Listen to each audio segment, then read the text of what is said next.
Alright, hello guys, how's it going? In today's video, we're going to be talking about an upcoming heat wave for the beginning portion of July. Now, before I get started with this video though, I would ask that you do subscribe if you do like weather-related content, and also make sure to share this video with your friends, family, and social media.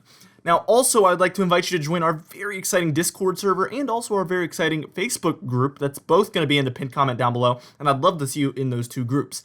Now, for today's comment of the day, I want to know, what is the hottest temperature you felt so far this year? Let me know in the comments down below and I'll be picking one of those for tomorrow's video. Now, the way we're going to be doing this video is we're going to be taking a look at the temperature anomalies, and then we're going to take a look at the actual temperatures afterwards, and we're going to start doing that once our heat wave kind of arrives. So first things first, let's just take a look at how it really all starts out. And here's today, June 29th, and you can see we have some above average temperatures for the eastern and central United States. Also some below average temperatures there for the western United States. And I've been trying to teach you guys about this for a couple of weeks now, but that's a negative PNA pattern, and that really encourages warmer than normal temperatures for the central and eastern United States.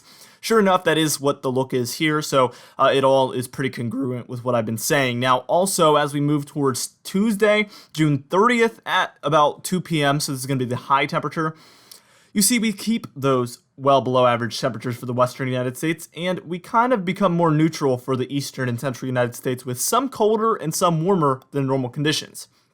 What we're going to do is we're going to move on towards Wednesday, just the beginning portion of July, and we're going to be taking a look at the actual temperatures from that point onward. Alright, and here we are taking a look at Wednesday, July 1st, and as you can see, we still have those colder than normal conditions out there for the western United States. And we still have kind of the more neutral temperatures for the eastern and central United States. Here's a look at the actual temperatures by that date as well on July 1st.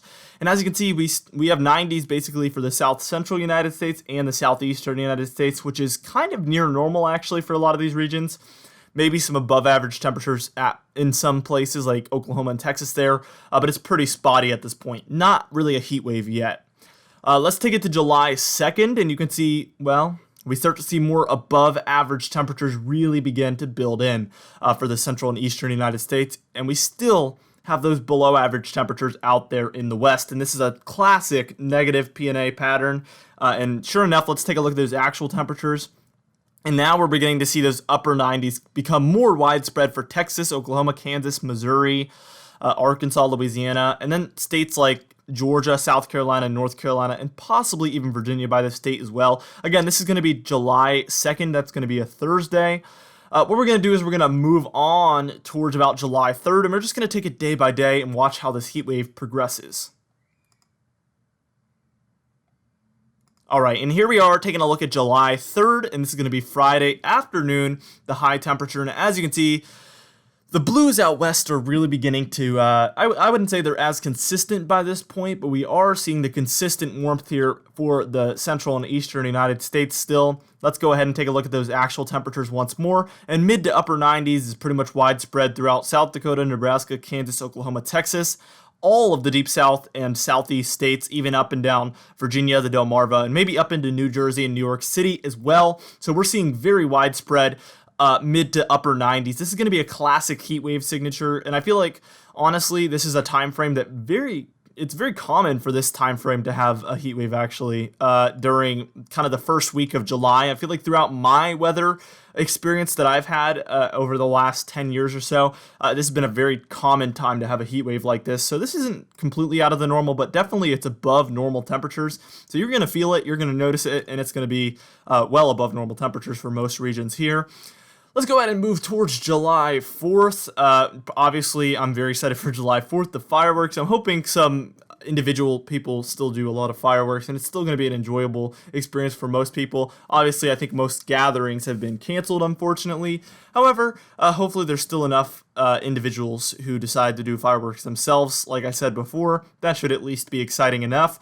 Now, here's the temperature anomalies at this point for July 4th, again afternoon hours, and as you can see, well above normal temperatures throughout the central and eastern United States, and there still is a pocket of below average temperatures there for the southwestern United States, so we still kind of have a negative PNA pattern, but really it's not going to be as defined as it was beforehand. Let's go ahead and take a look at those actual temperatures for this date, and again, Still taking a look at the mid to upper 90s for Kansas, Oklahoma, Texas, all of the deep south states, and throughout the southeast, even up into Virginia as well, which is where I live. A heat wave in the United States is defined by 3 days of 90s or more, and obviously we've seen many regions already reach that status, so this is going to be officially a heat wave for at least some regions. What we're going to do is we're just going to move on towards the 5th of July, 6th of July, 7th of July, and just continue moving on in that fashion. Now here's by the 5th of July, and as you can see, we still have above normal temperatures there for the central and eastern United States, and this is becoming pretty persistent at this point. You can pretty much tell where this one's going. We're just going to continue to see these types of conditions throughout the earlier portion of July. Let's go ahead and take a look at those actual temperatures again for the 5th of July, and as you can see, we are taking a look at still upper 90s for all of these regions, even up into New England at this point. We have mid to low, I would say lower to mid 90s there for Massachusetts, Connecticut, Rhode Island. So it's very widespread with these 90s plus extreme temperatures here, especially down there for Louisiana and Arkansas by this point. I don't know why I just said Arkansas like that, but whatever. It's going to be lower 100s, so definitely extremely hot there for this time frame. Obviously, it's not something you guys are completely unfamiliar with, but it's going to be hot, that's for sure. Let's go ahead and take a look at July 6th by this point, and a lot of the reds are dissipating a little bit, but we're still seeing the widespread yellows and oranges, I would say. Again, still blues out west, so again, that PNA being negative is quite persistent, and it's still going to be that way for, I guess, the end of the first week of July, heading into the second week of July. Let's take a look at those actual temperatures for this date on July 6th, and as you can see, still 90s for Texas, Oklahoma, Missouri, Arkansas, Louisiana, Mississippi, Alabama, Florida, Georgia, South Carolina, North Carolina, Virginia, and even up into New Hampshire and Maine potentially. So again, this heat wave is still going on. This is going to be well above the standards for a heat wave in the United States. We're probably looking at 6 days or more of 90s for most regions, which again is twice as much as you need to be considered a heat wave. So yeah, this is definitely going to be a heat wave to say the least. Very much so. Now what we're going to do is we're just going to move towards the next couple of days on this model run, and then we're going to take a look at the end of the model run just to show you how this one closes out, and then we will get into our comment of the day. Now here by July 7th, as you can see, we still have the yellows, but there's still some blues out there for the West Coast, but also notice Texas, Louisiana, Mississippi, and Arkansas have below average temperatures, and this has been a trend throughout June. We've had the southeast kind of dealing with some of these below average temperatures, and they kind of look to make a return on this model. This is 200 hours out, keep that in mind, so we don't really know for sure if this will be the case. Obviously, we are much more confident that we will have a heat wave than we will have this cooldown coming up.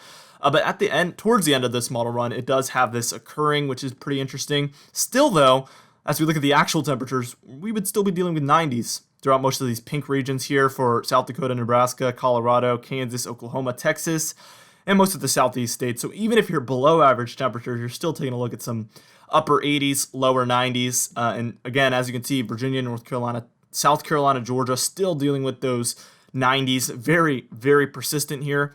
Here's by July 8th, and as you can see, above average temperatures still persisting to the north, but we still see those little bits of blues down there for the deep south.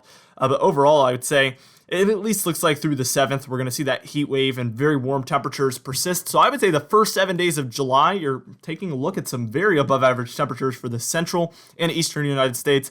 And really, we don't know, it might even persist further than that. It's really, really hard to say because that's moving into pretty far out territory.